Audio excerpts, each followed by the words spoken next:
প্রথম প্রিয় সাংবাদিক বন্ধুরা, অনেকদিন পরে আপনাদের সাথে সাক্ষাৎ। আপনাদের সবাইকে ধন্যবাদ, কষ্ট করে রোদ্রের মধ্যে আপনারা আসছেন। আর আমি অভিনন্দন জানাচ্ছি শরীয়তপুর প্রেস ক্লাবের সভাপতি জনাব আবুল হোসেন সাহেবকে। উনি শরীয়তপুর প্রেস ক্লাবের সভাপতি নির্বাচিত হওয়ার পর আমি সংসদ হিসাবে হুইপ হিসাবে তাকে অভিনন্দন জানাচ্ছি। আর আপনি যে কথা বলছেন, আমরা কাজের মান, এই ব্যাপারে আমি কারোর সাথে কোনো কম্প্রোমাইজ করব না। এই ব্যাপারে কাজের মান নিয়ে আমরা যে মাননীয় প্রধানমন্ত্রী জনাব তারেক রহমান সাহেব, উনি যেভাবে 18 ঘন্টা পরিশ্রম করছেন, কখনো কখনো 20 ঘন্টা পরিশ্রম করছেন। সুতরাং মাননীয় প্রধানমন্ত্রী সরাসরি প্রত্যেকটা মন্ত্রণালয়কে নির্দেশ দিয়েছেন যাতে করে কাজের মান এবং কাজ দ্রুত করার ব্যাপারে কোনো কারোর সাথে, কোনো ঠিকাদার বা কোনো অফিসের কারোর সাথে কম্প্রোমাইজ করা হবে না। এই ব্যাপারে আমাদের এখানেও জিরো টলারেন্স। আমরা শরীয়তপুরে আমাদের এই পরিবারের ইনশাল্লাহ যত উন্নয়নমূলক কাজ হচ্ছে বা হবে, মাননীয় প্রধানমন্ত্রী অলরেডি শরীয়তপুরের অনেক কাজ আমাদেরকে উপহার দিয়েছেন। আমরা 6টা রাস্তা অলরেডি টেন্ডার হয়ে গেছে। আমরা 15 দিনের মধ্যে সেগুলা ইনশাল্লাহ আমরা কাজ উদ্বোধন করব, শুরু করব কাজগুলো আগামী 15 দিনের মধ্যে। 2 মাসের মাথায় উনি যে 10টা কর্মসূচি, ফ্যামিলি কার্ড, কৃষি কার্ড, ইমাম মুয়াজ্জমদের ভাতা, কৃষকদের কৃষি ঋণ মওকুফ সহ উনি যে সমস্ত কাজগুলা, পদক্ষেপগুলো জনগণের স্বার্থে, জনগণের কল্যাণের জন্য নির্বাচনী আমাদের যে প্রতিশ্রুতি ছিল, এই অল্প সময়ের মধ্যে বাংলাদেশের ইতিহাস না, পৃথিবীর ইতিহাসে কেউ কোনো রাষ্ট্রপ্রধান, সরকার বা সরকার ক্ষমতায় এসে এই অল্প সময়ের মধ্যে তার নির্বাচনী এজেন্ডা বাস্তবায়ন করতে পারে নাই।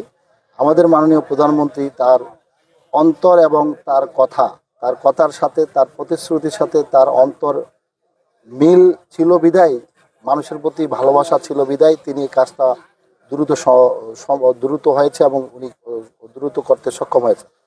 তো আমাদের এলাকার প্রত্যেকটা রাস্তাঘাট, স্কুল, কলেজ, মসজিদ, মাদ্রাসা, মন্দির, হসপিটালগুলা, কোনো কাজের ব্যাপারে আমি কারোর সাথে, আমি বলেছি অলরেডি, আমি কারোর সাথে কখনো এই ব্যাপারে কম্প্রোমাইজ করব না। এই ব্যাপারে আমাদের অবস্থান জিরো টলারেন্স। ধন্যবাদ। আমার একটা প্রশ্ন ছিল ভাই, আপনি তো জগন্নাথ বিশ্ববিদ্যালয়ের ছাত্র রাজনীতির সাথে যুক্ত ছিলেন। আমরা ইদানিং দেখতে পাচ্ছি যে বিভিন্ন বিশ্ববিদ্যালয়গুলোতে এই যে ছাত্র রাজনীতি যারা করে তারা মাননীয় প্রধানমন্ত্রীকে নিয়ে বিভিন্ন ধরনের কটূক্তিমূলক বক্তব্য দিচ্ছে। এই বিষয়টা আপনারা কিভাবে? আসলে ছাত্রের যে বৈশিষ্ট্য, সেখানে প্রধান বৈশিষ্ট্য হচ্ছে একটা আদর্শ ছাত্র। আমার বাবা, আমার মা, আমার পরিবার, আমার দেশ আমাকে আদর্শ সন্তান হিসেবে চায়। যারা মাননীয় প্রধানমন্ত্রীর ব্যাপারে এই ধরনের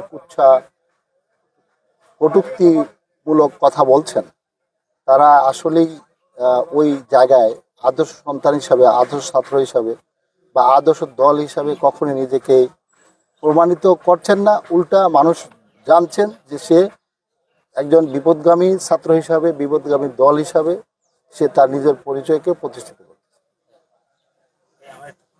বলেন। হচ্ছে বর্তমানে বাংলাদেশে যে প্রধান ইস্যু যে তেল নিয়ে আমাদের শরীয়তপুরে পাম্পগুলিতে বিশেষ করে হচ্ছে কৃষক এবং জেলেরা তেলের খুব ভোগান্তিতে আছে। এটা কি সহসাই নিরসন হবে কিনা? আমি তেল নিয়ে যেটা মাননীয় প্রধানমন্ত্রী, আপনারা দেখেছেন গতকালকে বাংলাদেশের ইতিহাসে এই প্রথম সর্বদলীয় ঐক্যমতে একটা পার্লামেন্টারিয়ান কমিটি হয়েছে। সেটা হচ্ছে জ্বালানি তেল সাধারণ মানুষের কাছে কিভাবে সহজভাবে মানুষ আগের মতো পায় সেই জন্য। এবং ওই কমিটিতে মাননীয় প্রধানমন্ত্রী আমাকে রেখেছে, এই জন্য আমি মাননীয় প্রধানমন্ত্রীর কাছে কৃতজ্ঞতা প্রকাশ করছি। আমরা ইনশাল্লাহ অচিরেই, খুব শীঘ্রই এটার ব্যাপারে সুষ্ঠু তদন্ত করে আমরা এর সমাধান ইনশাল্লাহ বের করব। আপনাদের ধন্যবাদ।